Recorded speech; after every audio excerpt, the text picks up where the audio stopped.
Oke, selanjutnya kita masuk ke contoh kasus ya dari toko online. Nah, dari sebelumnya tahapan-tahapan pembuatan ERD langsung kita implementasikan untuk pembuatan sebuah toko online sederhana. Nah, yang pertama kita menentukan entity.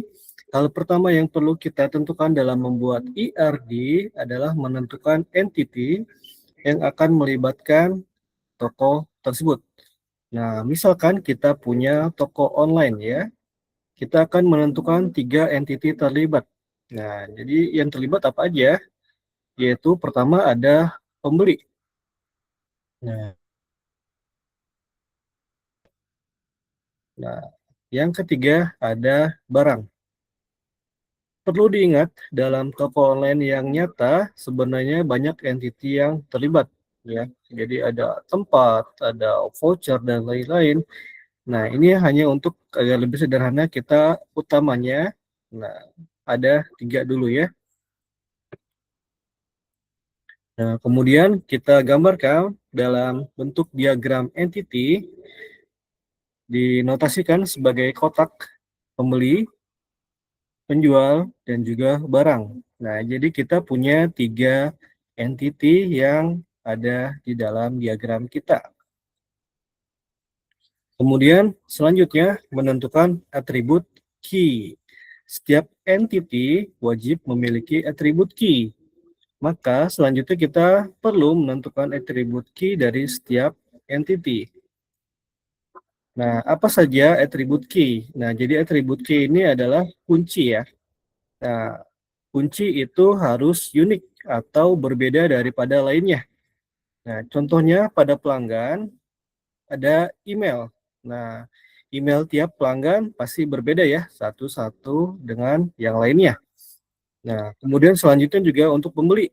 Nah, pembeli juga pasti pembeli satu dan pembeli lainnya berbeda. Nah, terus ada barang. Nah, barang biasanya agak sulit. Misalkan produknya Aqua, nah sama-sama Aqua. Kemudian untuk produk lainnya misalkan Le Minerale. Nah, Le Mineralenya ada yang 330, ada yang 660 mili misalkan. Nah, tapi agak sulit. Nah, jadi untuk mempermudahnya kita ngambilnya dari SKU. Apa itu SKU? Stock Keeping Unit. Nah, jadi kalau teman-teman yang main di bidang retail, biasanya tiap produk ada barcode-nya ya. Nah, barcode tersebut bisa di-scan. Nah, kalau di-scan tentunya dia berbeda satu dengan yang lainnya barcode-nya ya. Nah, itulah yang disebut untuk key ya, atau pembeda dengan yang lainnya. Nah, jadi kita pakainya SKU. Nah, kalau teman-teman sebagai mahasiswa, sebagai pembeda dengan mahasiswa lainnya, pakainya apa coba kira-kira? Nomor yang membedakan teman-teman berbeda dengan mahasiswa lainnya. MPM mungkin Pak.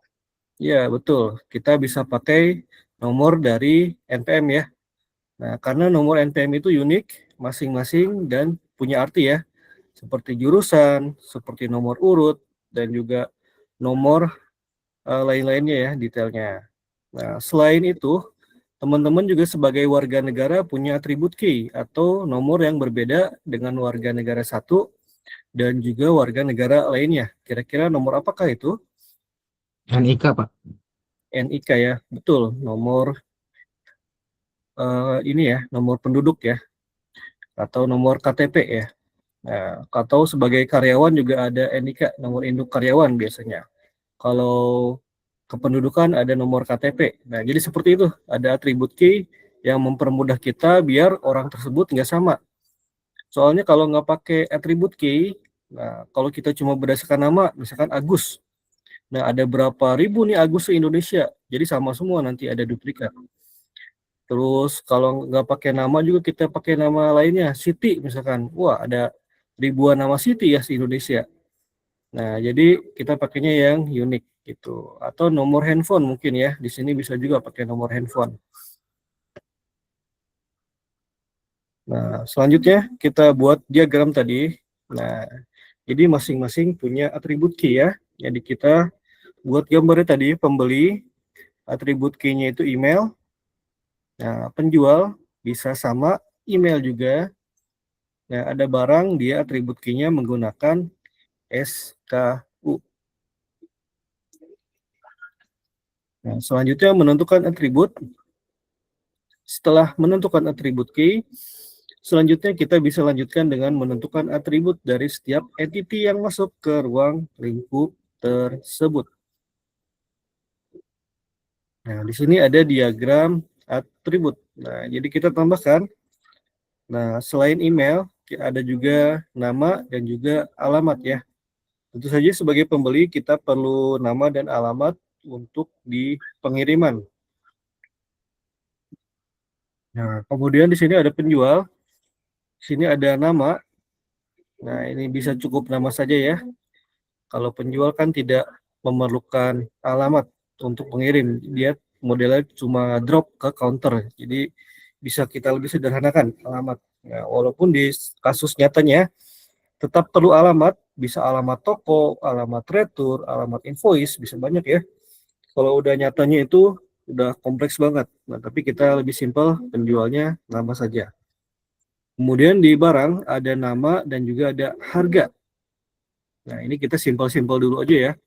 Walaupun kasus di dunia nyata, diagram atribut untuk barang bisa banyak banget ya. Kalau teman-teman sudah pernah input di Tokopedia atau Shopee, itu banyak banget formnya yang harus diisi. Ada foto, ada berat, ada size-nya, ukuran, panjang, lebar, tinggi, dikalikan sentimeter. Kemudian ada garansinya, apakah dia barang lokal, apakah impor. Kemudian juga ada deskripsinya, ada beratnya berapa kilogram, ada variannya warna merah, kuning, hijau. Nah, kemudian juga ada ketentuan garansinya, bisa dibalikan atau tidak. Kemudian juga bisa ada fitur COD-nya diaktifkan atau tidak ya, cash or duel ya, pembayarannya. Jadi itu sangat kompleks sekali untuk di dunia nyatanya. Tapi untuk di sini kita pakai yang sederhana aja ya. Nah, ada 3. Nah, selanjutnya kita perlu menentukan relationship antar entity. Nah, nanti akan kita bahas lagi selanjutnya. Kemudian kita implementasikan model data tersebut. Nah, implementasi model datanya merupakan tahapan untuk membuat basis data secara fisik yang ditempatkan dalam disk dengan ketentuan sistem basis data. Setelah kita selesai membuat IRD, kita bisa memulai implementasinya dalam basis data. Nah, untuk implementasi umumnya, secara umum, entity yang akan kita buat dalam IRD akan menjadi table di dalam basis data dan juga atribut yang kita buat dalam IRD akan menjadi kolom table di dalam basis data. Nah, jadi seperti ini yang tadi kita telah buat, kita juga bisa mengimplementasinya ke dalam table. Jadi di sini ada table pembeli, kemudian juga yang pertama dia mengandung data email, ada data alamat, dan juga ada data nama. Nah, sama juga dengan penjual. Nah, di penjual ada email dan juga ada nama. Nah, walaupun di kasus di dunia nyata, penjual itu bisa jauh lebih kompleks lagi ya. Jadi ada nomor rekening, ada karyawan yang bisa akses untuk dashboardnya, ada bisa untuk settingan kurir yang dibuka, ada JNE, JNT, cepat, antar aja, dan lain-lainnya. Kemudian juga ada alamat retur COD. Nah, jadi sangat kompleks ya. Nah, jadi nanti itu bisa kita kembangkan, kita sederhana dulu. Kemudian di sini ada implementasi entity barang, nah ada SKU, nama, dan juga harga. Nah, jadi gitu ya. Dari bentuknya grafik, gambar, teman-teman bisa terjemahkan ke dalam bentuk table juga.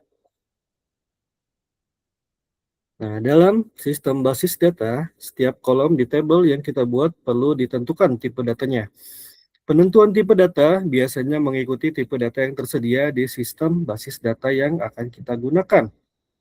Secara umum, ada beberapa tipe data yang umum biasa digunakan dalam sistem basis data. Nah, jadi ada pertama, teks.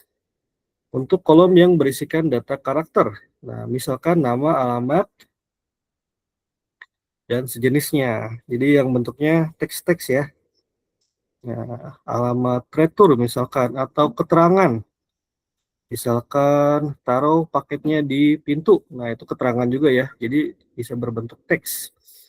Nah, kemudian ada number untuk kolom yang berisikan angka, harga, stok, kemudian juga apa lagi nih ya. Nah, jadi di sini harga udah pasti nomor-nomornya nomor desimal ya. Jadi 1, 2, 3, 1000, 10.000, 1 juta, seperti itu ya. Nah, harga juga itu nanti bisa kita tentukan, tidak boleh minus. Kadang ada yang iseng ya. User itu kadang ada yang aneh-aneh. Minus 1000. Nah, itu nggak boleh terjadi dalam logika pemrograman. Ada stok. Nah, stok juga di sini kelipatan di atas. Jadi stok nggak boleh minus ya. Kalau stoknya minus nanti repot. Jadi minimal jadi 0 atau barangnya jadi kosong atau sejenisnya. Atau kalau di sini bisa juga number itu adalah produk paling banyak dibeli. Kan ada produk ya yang boleh dibelinya hanya 1, hanya 2, hanya 3. Nah, jadi itu bisa datanya formatnya number. Kemudian juga ada formatnya date. Nah, jadi tanggal, time, atau waktu, atau timestamp. Nah, stempel waktu. Untuk kolom yang berisikan data tanggal, waktu, atau gabungan tanggal dan waktu, misalkan tanggal lahir. Nah, kalau tanggal lahir nggak perlu sampai jam ya, jadi tanggal lahir ya cukup sampai tanggal aja. Nah, terus ada waktu pendaftaran. Nah, jadi waktu register dia kapan? Nah, itu bisa jadi untuk nomor urut ID ya. Nah, atau sejenisnya. Nah, kayak waktu pendaftaran nih, teman-teman kan daftar di kampus ya, ada NIM ya, nomor induk mahasiswa. Nah, itu dari waktu pendaftaran biasanya. Yang duluan NIM-nya angkanya lebih kecil, 001 misalkan. Yang terakhiran angkanya lebih besar, misalkan 752. Nah, itu dari nomor waktu pendaftaran. Selanjutnya ada juga boolean untuk kolom yang berisikan data benar atau true, salah atau false. Misalkan status menikah. Nah, jadi status menikah bisa cuma 2 pilihan ya, sudah menikah atau belum menikah. Jadi bisa itu, atau tidak menikah. Nah, jadi jangan terlalu banyak ya. Jadi untuk true atau false itu jenis kelamin, pria atau wanita.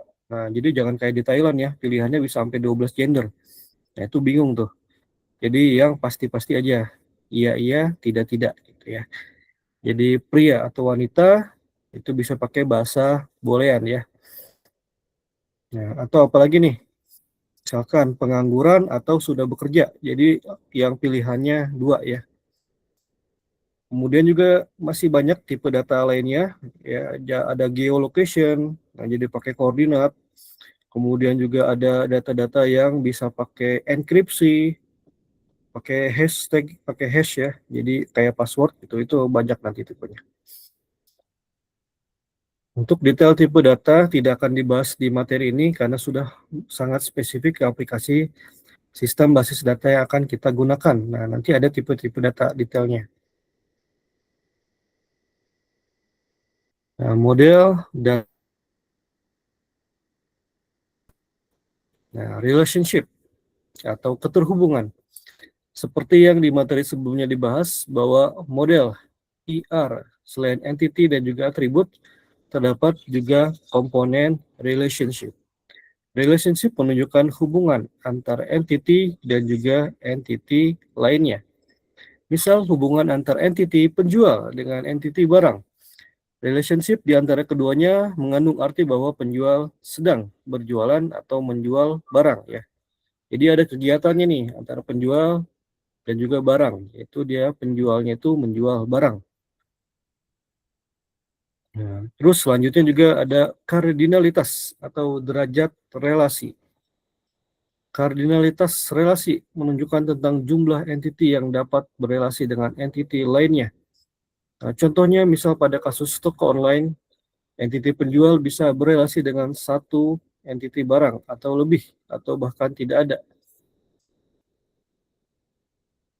Nah, selanjutnya ada one to one, satu ke satu. Artinya hubungan antar entiti A hanya bisa berhubungan dengan entiti B dengan maksimal hanya satu entiti saja. Begitu pula sebaliknya, entiti B hanya berelasi dengan satu entiti A. Nah, selanjutnya ada diagramnya one to one. Ya, jadi masing-masing hanya boleh memilih satu ya. Nah, kemudian di sini modelnya ada one to many. Hubungan antar entiti A misalnya berhubungan dengan banyak entiti B. Nah, tapi tidak sebaliknya, entiti B hanya bisa berelasi dengan satu entiti A. Nah, diagramnya seperti ini ya. Di A, dia bisa punya dua entiti di B. Sama juga di sini entiti yang nomor 4, dia bisa dua entiti juga di sini. Nah, contohnya apa? Seperti kalau teman-teman punya nomor rekening ya. Jadi nomor rekening di Bank BCA, Bank Mandiri, Bank BNI, itu bisa banyak ya. Nah, tapi nomor rekening tersebut nggak bisa sebaliknya. Nomor rekening BCA sekian, sekian, sekian, nggak boleh dimiliki oleh dua user. Nah, nggak mungkin ya. Jadi nomor rekening BCA tersebut bagi-baginya bingung tuh kalau ada kedua user. Jadi harus satu user saja gitu. Nah, many to one, banyak ke satu. Nah, misalnya hanya bisa berhubungan dengan satu entity, tapi tidak sebaliknya. Entity B bisa berelasi ke banyak entity A. Nah, jadi secara grafik seperti ini ya, bisa many atau banyak ke satu. Nah, bisa juga many to many, artinya hubungan antar entity A misalnya berhubungan dengan banyak entity B. Begitu juga sebaliknya. Nah, jadi kayak teman-teman beli barang di toko online. Nah, itu boleh toko yang mana aja ya. Sama dengan toko online juga. Boleh dibeli oleh user siapa aja. Nah, itu many to many. Nah, diagramnya seperti ini. Dia dapat saling berhubungan seluruhnya. Nah, selanjutnya tahapan membuat IRD lanjutan. Nah, contoh kasusnya toko online. Nah, misal kita membuat toko online yang ruang lingkupnya kita tentukan. Ada materi sebelumnya kita sudah membuat entity dan atribut. Selanjutnya kita akan buat relationship-nya. Nah, setelah kita selesai membuat entity dan atribut, selanjutnya kita tentukan relationship antar entity. Sama seperti sebelumnya, pada kasus ruang lingkup toko online, misal kita buat relationship pembeli ke barang dengan relasi membeli. Dan relationship dari penjual ke barang dengan relasi menjual. Nah, jadi kurang lebih gambarnya seperti ini.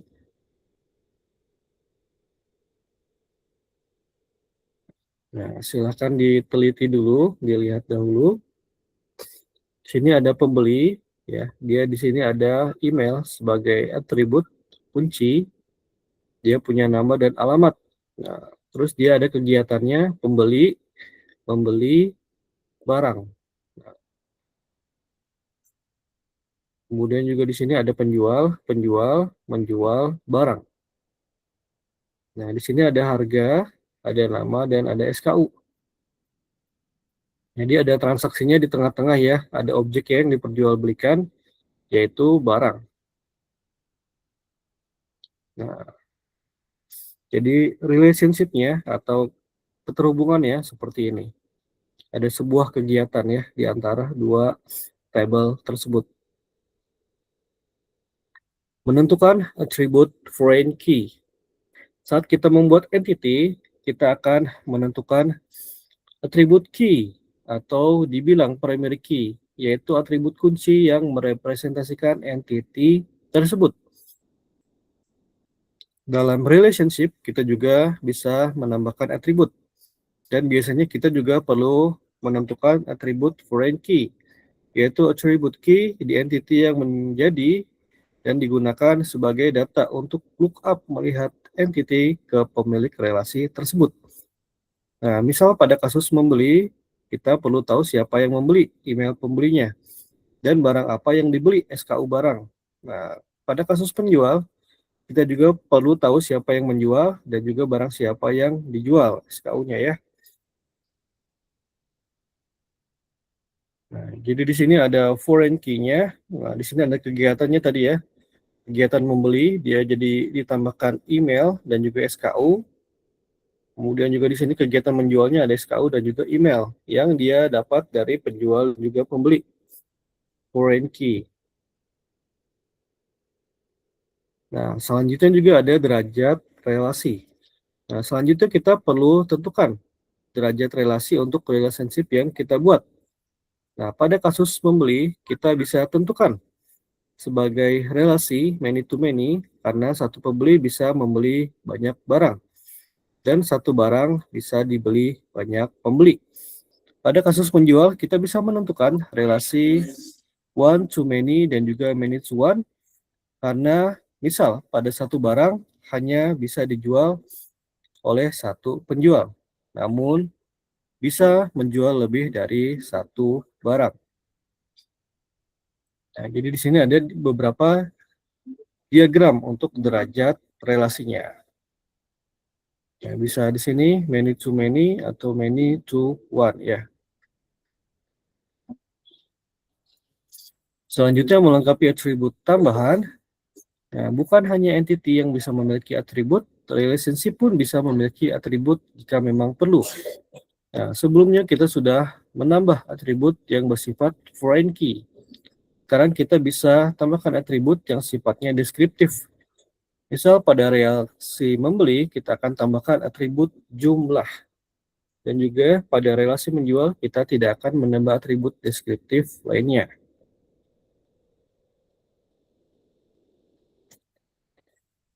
Kita tambahkan di sini jumlah ya. Jadi pembeli dapat membeli, dan jumlahnya bisa ada banyak.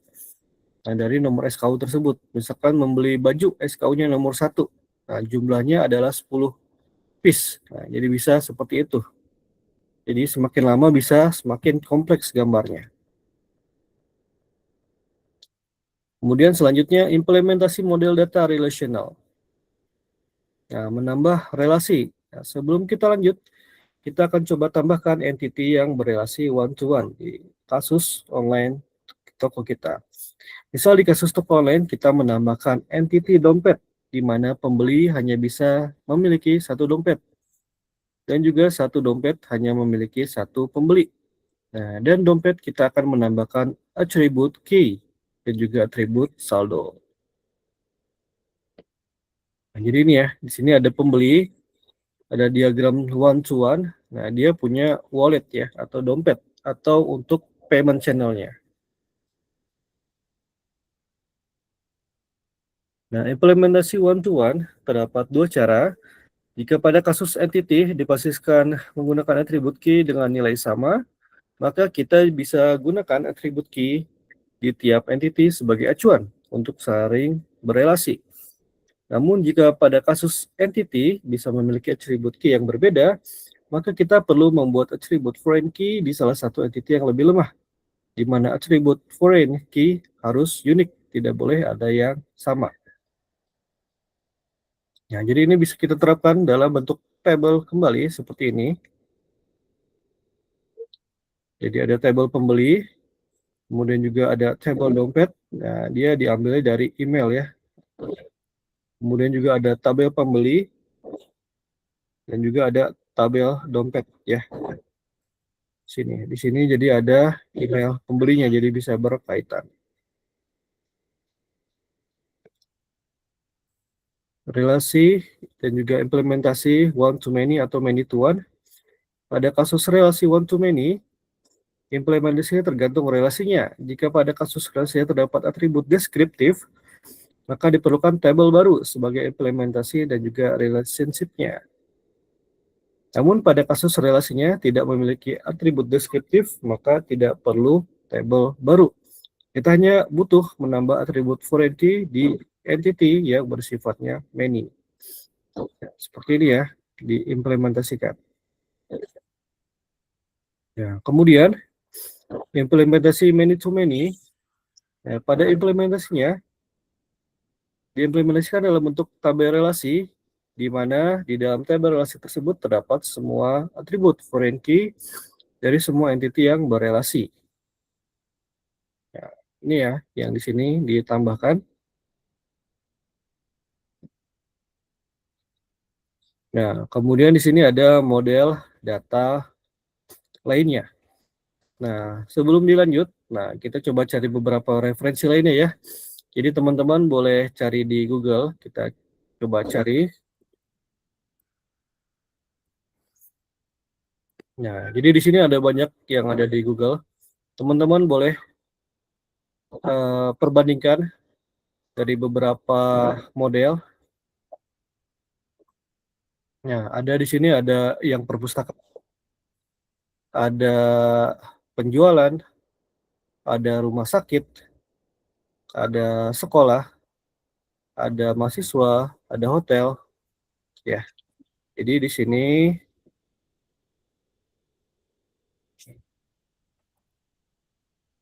kita duplikasikan slide.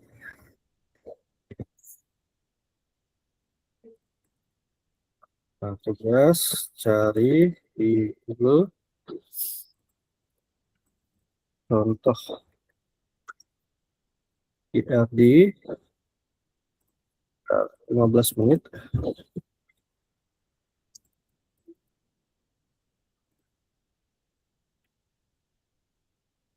Nah, untuk perbandingan ya, jadi teman-teman biar bisa membandingkan langsung beberapa dan juga beberapa model IRD.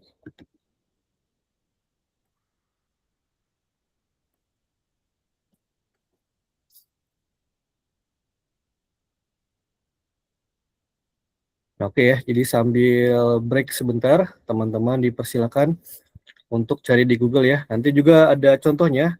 Tadi sudah ada IRD toko online, kemudian nanti juga kita akan cek IRD lainnya ya. Jadi di sini untuk referensi aja, silakan dibaca-baca dulu. Mungkin nanti ada yang mau sharing juga boleh, dapat IRD apa aja.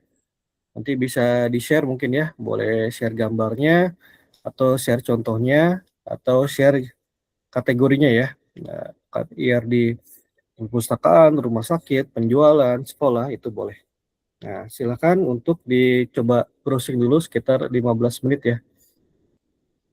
Oke, dipersilakan.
Nah, oke, baik ya. Apakah sudah ketemu ada contoh IRD apa saja? Saya sudah dapat yang di rumah sakit, Pak. Oke, boleh yang di rumah sakit. Mungkin mau sharing-sharing seperti apa? Ini saya share screen apa dikirim gambarannya ke Bapak? Boleh share Apa screen ke bisa? grup? Sebentar. Boleh kalau bisa share screen dipersilakan.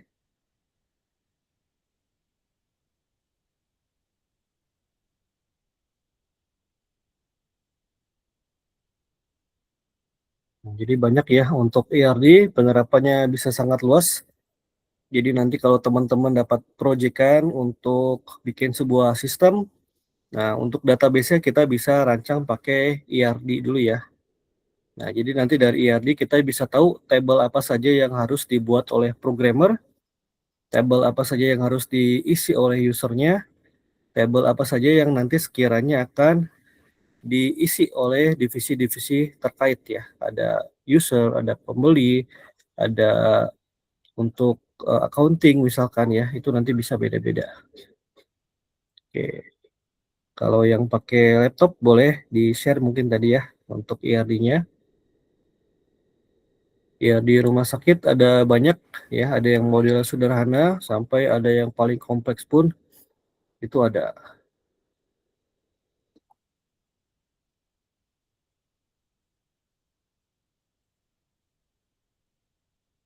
Nah, oke, boleh.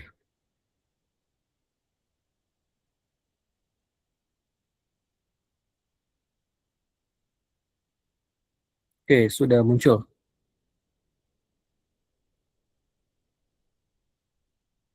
Ya di rumah sakit ya.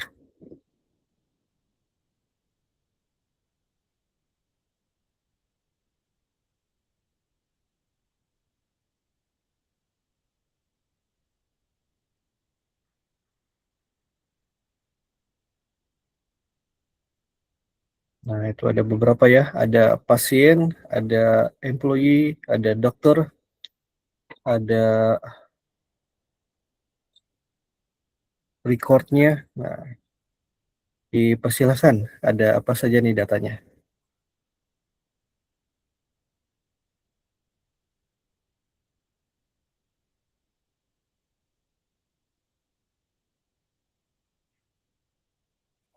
Saya kirim ke Bapak aja soalnya agak kagok apa, agak kagok kalau di HP. Oh, repot ya. Oke, boleh, boleh. Aman. Tinggal dikirimkan saja.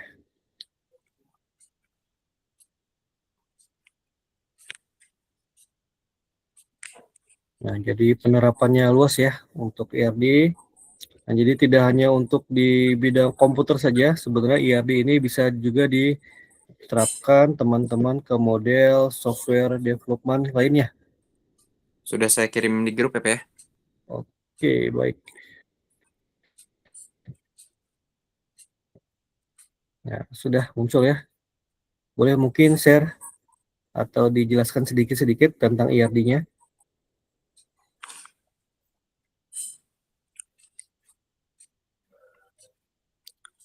Jadi di sini ada pasien. Pasien itu dia memiliki banyak IRD seperti info kontak nomornya berapa, nama, alamat, jenis kelamin, umur, ID-nya apa, data discharge-nya, data data admitnya.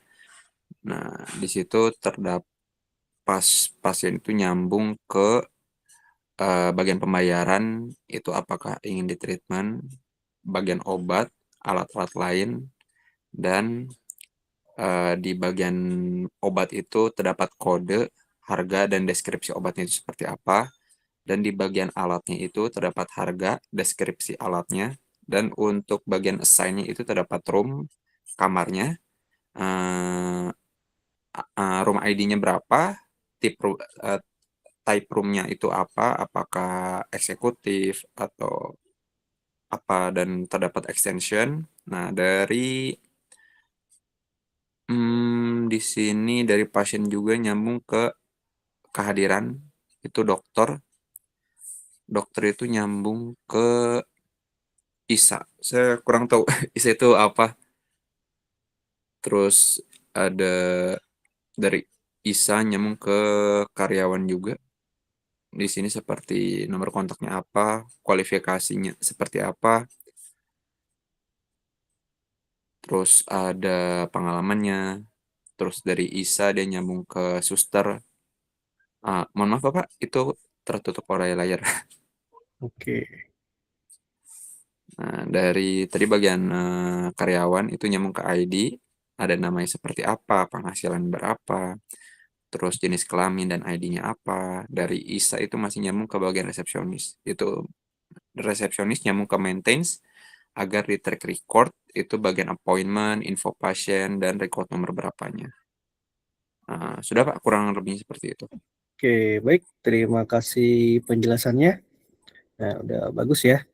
Jadi di sini ada salah satu contoh IRD. Nah, di sini I1 nanti akan ada pelajaran tambahannya nanti di akhir. Dia seperti untuk table tambahan ya. Jadi dokter itu bisa ada table tambahan untuk visiting, bisa untuk permanennya, untuk trainingnya. Kemudian juga employee juga sama, ada bisa keterkaitannya. Nanti seperti bentuk tambahan ya modelnya. Nah, jadi untuk dari pasien ya, utamanya di sini ada pasien, ada beberapa detail table-nya, kemudian juga utamanya ada employee ya. Ya, employee itu di sana nanti ada pegawai-pegawai rumah sakitnya, kemudian ada dokternya, ada record ya untuk nomor-nomor obatnya, ada ruangan dan juga ada obat. Nah, jadi seperti ini untuk di rumah sakit. Nah, jadi nanti teman-teman kalau sudah bekerja di rumah sakit atau bekerja sebagai programmer atau yang membuat database-nya atau di bidang akuntansi, ada kerjasama dengan sebuah rumah sakit ya. Jadi teman-teman di sini di bidang akuntansi lebih ke ada keterkaitannya dengan keuangan ya misalkan. Nah, tapi secara umum teman-teman flow-nya tahu. Nah, nanti di sini ada price ya, ada code, ada beberapa harga ya, dari harga medisin, ada harga equipment-nya, kemudian juga ada mungkin nanti harga untuk dokternya per visitnya, kemudian juga ada harga pasien. Nah, jadi tabel harga tersebut bisa berbeda-beda ya. Jadi bukan hanya satu harga saja. Jadi bisa ada keterkaitannya dengan tabel-tabel tertentu. Nah, jadi itu salah satu contoh IRD di rumah sakit. Nah, itu salah satu IRD di rumah sakit yang bisa kita cari ya. Untuk yang lainnya, ada yang mau sharing juga IRD tentang apa saja dapatnya?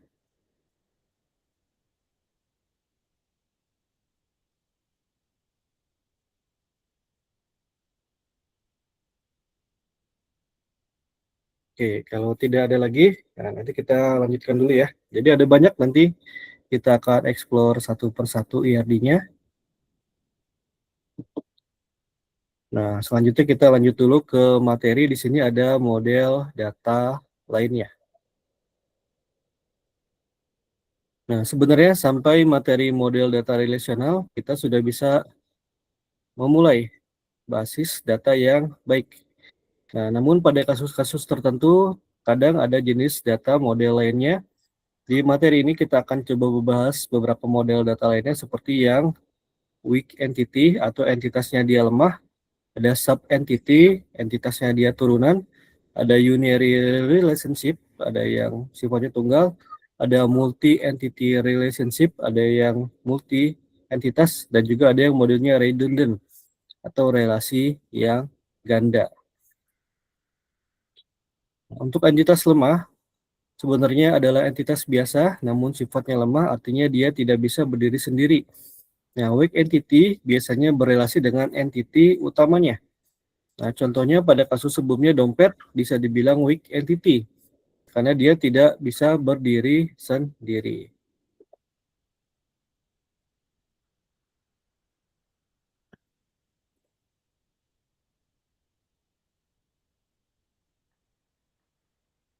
Nah, diagram weak entity. Nah, jadi di sini yang entitas lemahnya ada email dan juga saldo, tapi dia bergantung ke entity utamanya, itu pembeli ya. Jadi nggak mungkin ada dompet tapi nggak ada pemiliknya gitu. Kemudian juga ada sub entity. Saat membuat entity, bisa terjadi adanya beberapa entity yang lebih detail, yang memiliki kesamaan atribut. Nah, namun terdapat juga perbedaannya. Contoh pada kasus entity barang, kemungkinan akan ada banyak jenis barang, dan tiap jenis barang bisa berbeda atribut yang dimilikinya. Nah, misal pada kita tambahkan entity barang laptop dan juga pakaian, kedua entity tersebut memiliki kesamaan, namun memiliki perbedaan juga. Nah, untuk menggambarkan sub-entity, kita menggunakan diagram ISA yang tadi ya. Nah, jadi tambahannya, ISA ini bisa berbeda-beda antara laptop dan juga pakaian. Nah, dokter juga tadi dapat berbeda-beda. Ada dokter bedah, ada dokter kelamin, ada dokter jantung, ada dokter syaraf. Nah, itu nanti akan beda-beda ya. Misalkan ada polinya. Ada polinya, di bawahnya misalkan ada poli untuk eksekusi bedah, atau ada yang modelnya untuk kemoterapi saja. Jadi bisa seperti itu ya. Di bawahnya bisa beda-beda. Nah, jadi ISA ini bisa pembagian ya antara barang laptop, jadi spesifikasinya bisa khusus. Laptop itu dia butuhnya itu spesifikasi detailnya CPU, RAM juga, dan hard disk. Nah, tapi pakaian nggak perlu ya. Pakaian itu berbeda, bisa ukuran, bisa warna. Nah, kalau di laptop ukuran warna mungkin masih masuk. Tapi kalau di pakaian, si CPU, RAM juga disk nggak perlu ya. Jadi bisa disesuaikan. Nah, selanjutnya ya, ada unary. Nah, adalah relasi yang terjadi pada entitas dengan entitas dirinya sendiri. Hal ini sering terjadi, ya, misal pada kasus toko online, kita menambah fitur referral, member get member ya. Dan kita akan memperbolehkan pembeli merekomendasikan pembeli lain untuk mendapatkan bonus berupa saldo. Nah, pada kasus ini berarti kita membuat unary relationship dari pembeli ke pembeli lagi. Nah, diagram unary relationship. Nah, ada pembeli, dia punya nama dan email, nah, dia melakukan kegiatan referensi. Nah, di sini ada email lainnya. Nah, jadi pembeli bisa melakukan beberapa kali referral ya. Ada selebgram misalkan influencer ke follower-followernya ada 1000 follower, ternyata 500 followernya itu ngikutin ya pakai kode membernya. Jadi dia bisa punya banyak saldo. Kemudian selanjutnya multi entity relationship. Nah, relasi multi entitas merupakan relasi yang terjadi terhadap lebih dari 2 entity. Nah, pada kasus sebelumnya, contoh pembeli memiliki relasi membeli dengan barang. Misal kita akan tambahkan bank dengan relasi pembeli dan juga membeli barang menggunakan bank. Nah, jadi bisa seperti ini ya.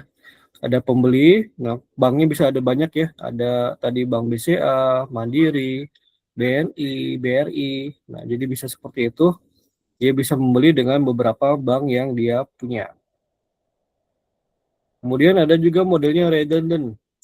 Relasi antar entitas boleh lebih dari satu. Jika ada 2 entitas yang memiliki relasi lebih dari satu antar entitas, artinya itu ada relasi ganda. Nah, pada kasus relasi pembeli dan juga barang, misal kita tambahkan relasi menyukai barang, artinya tidak hanya membeli, tapi juga menyukai ya. Jadi interaksi pembeli terhadap barang tersebut bisa membeli, bisa menyukai, atau bisa mungkin share juga ya. Nah, jadi ada beberapa metode pembeli terhadap barang tersebut. Nah, jadi pembeli terhadap barang bisa membeli, bisa menyukai, atau bisa generate tadi ya untuk kode referral, itu bisa juga. Nah, untuk selanjutnya mungkin nanti implementasi model lainnya bisa kita bahas di presentasi atau pertemuan selanjutnya. Nah, untuk materi sampai sejauh ini mungkin kita cukupkan dulu. Jadi teman-teman bisa latihan tadi ya dari beberapa model ERD, sering-sering latihan, sering-sering lihat contoh-contoh ERD-nya. Jadi teman-teman nanti terbiasa akan perancangannya gitu ya. Nah, mungkin kita cukupkan sampai slide 90. Mungkin sebelum ditutup kita absensi dulu ya.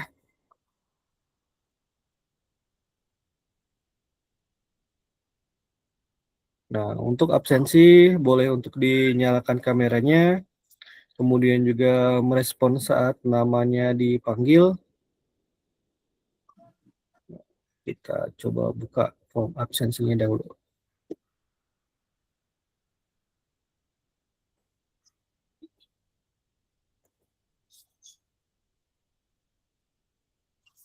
Oke, untuk kameranya sudah nyala semua ya.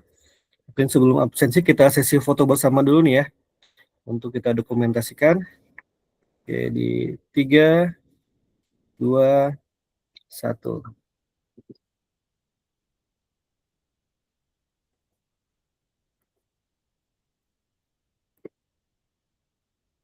Oke, satu kali lagi. Ini mahasiswanya ada banyak ya.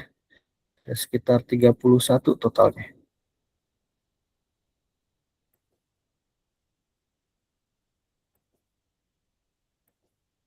Oke, 3, 2, 1.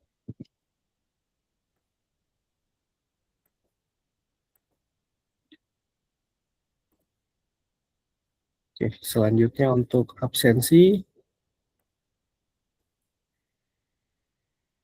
Ada Gibran Barik Sudrajat. Hadir, Pak. Oke, Gibran hadir.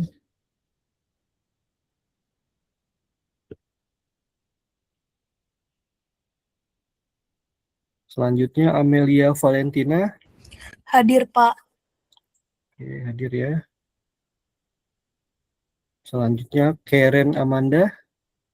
Hadir, Pak. Hadir ya. Sonia Helen. Soalnya di grup kayaknya izin ya Pak. Izin ya. Oke. Nanti yang namanya belum terpanggil juga, belum masuk ke sistem, boleh via chat mungkin ya. Nanti kita cek lagi. Vini Mutia. Hadir, Pak. Destiani. Hadir ya. Hadir. Oke. Arya Rizky Nugraha. Hadir, Bapak. Oke, hadir. Muhammad Fadli. Hadir, Pak. Oke, hadir. Jilian Aurelia. Hadir, Pak. Oke, hadir ya. Muhammad Risman. Hadir, Bapak. Oke, hadir. Hans Heri. Hadir, Pak. Oke, hadir. Mutia Zahra. Hadir, Pak. Oke, ada Chandra Gunawan. Hadir Pak. Oke, ada Michelle Ardina. Hadir, Pak. Oke, ada Maurel Gladisia. Hadir, Pak. Oke, ada Nafa Dame Sukmauli. Hadir, Pak. Oke, Ada, Pak. ada ya. Sabira Marsandra. Hadir, Pak. Oke, hadir. Adinda Rahmawati. Ada, Pak. Ada, oke. Kahla Amilah Putri. Hadir, Bapak. Oke. Alia Anisara. Hadir, Bapak. Oke. Gideon Immanuel. Pak. Oke, hadir. Ronaldini. Hadir, Pak. Oke. Alvia Siti. Hadir, Pak. Oke. Agnes Virginia. Hadir, Pak. Oke. Arsitri Anjani. Hadir, Pak. Oke. Silpani Arifin. Hadir, Pak. Oke. Rahmat Abdi. Rahmat Abdi Ramadan. Ada info atau izin? Nggak ada info sih Pak. Oke. Titik Embarwati. Hadir, Bapak. Oke. Amelia Putrianing Tias. Amelia, ada info? Nggak ada ya. Saya sih nggak ada Pak. Yuni Lestari. Hadir, Pak.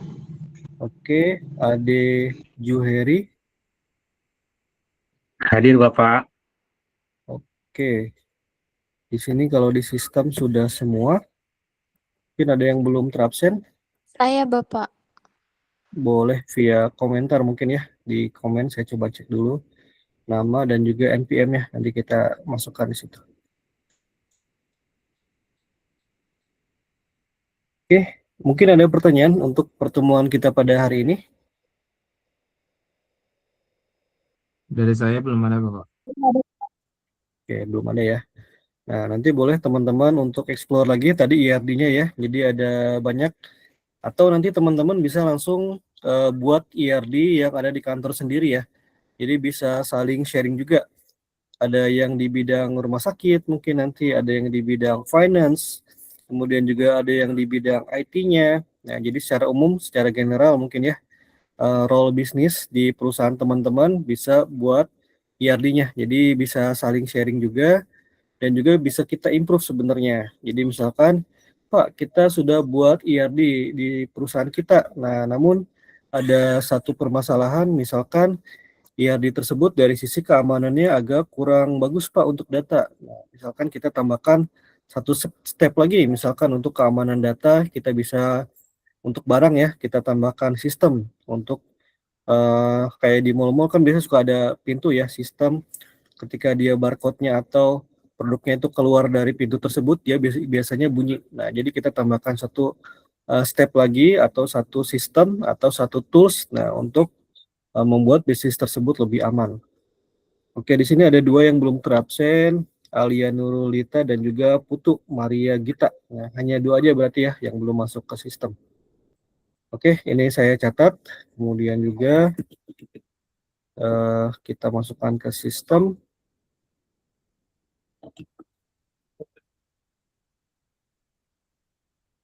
Oke, hanya dua mahasiswa saja yang belum masuk ke sistem.